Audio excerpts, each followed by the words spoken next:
60. చూస్తూ చూస్తూనే ర్యాపిడోలో 5.4 kilometre ride start అయ్యింది. అందుకు గాను మనకు చూపించేది 9 మినిట్స్ అంట. ఇక్కడేనా బ్రో? బ్రో లొకేషన్ బ్యాక్ సైడే ఉంది బ్రో. లొకేషన్ బ్యాక్ సైడే ఉంది. అక్కడే పెట్టావు బ్రో లొకేషన్ నువ్వు అంటున్నా.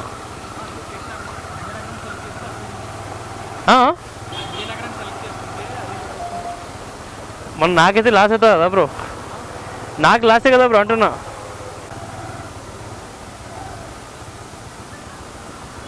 $70 బ్రో అంటున్నా. ఎక్కువ వచ్చినా బ్రో అక్కడి నుంచి.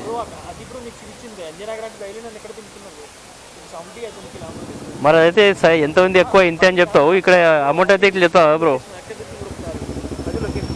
ఏంది బ్రో? సరే నీ ఇష్టం ఎంత అనుకుంటు బ్రో. డైలీ కాదు bro, correct location correct book చేయాలి కదా నువ్వు. ఆ లొకేషన్ అయితే కరెక్ట్.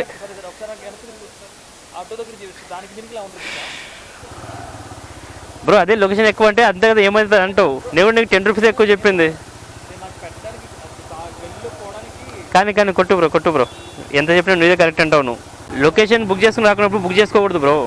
చూశారు కదా లాస్ట్ రైడ్లో కస్టమర్స్ అలా ఉంటారనమాట.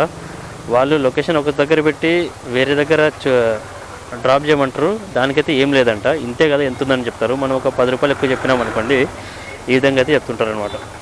సో ఇలాంటి వాళ్ళకి మనం బెస్ట్ సర్వీస్ ఇవ్వాలంట. మళ్ళీ అతని దగ్గర ₹10 ఎక్కువ ఇప్పించుకోవడం నా ఉద్దేశం అయితే కాదు. అతను చెప్తూనే ఉన్నా బ్రో నీ లొకేషన్ పోయిందని చెప్పేసి. బ్రో ఇంకా కొంచెం అని చెప్పేసి సుమారుగా కిలోమీటర్ దగ్గర తీసుకొచ్చాడు. నేను అందుకోసమే ₹10 ఎక్కువ చెప్పిన చూద్దాం ఏమంటాడు అని చెప్పేసి. కానీ అతను చూడండి ఎట్లా మాట్లాడుతున్నాడు. సో ఇట్లుంటారు అనమాట కస్టమర్లు. అందుకోసమే కస్టమర్లతో జాగ్రత్త. మీకు ఎలా అనిపించింది గైస్?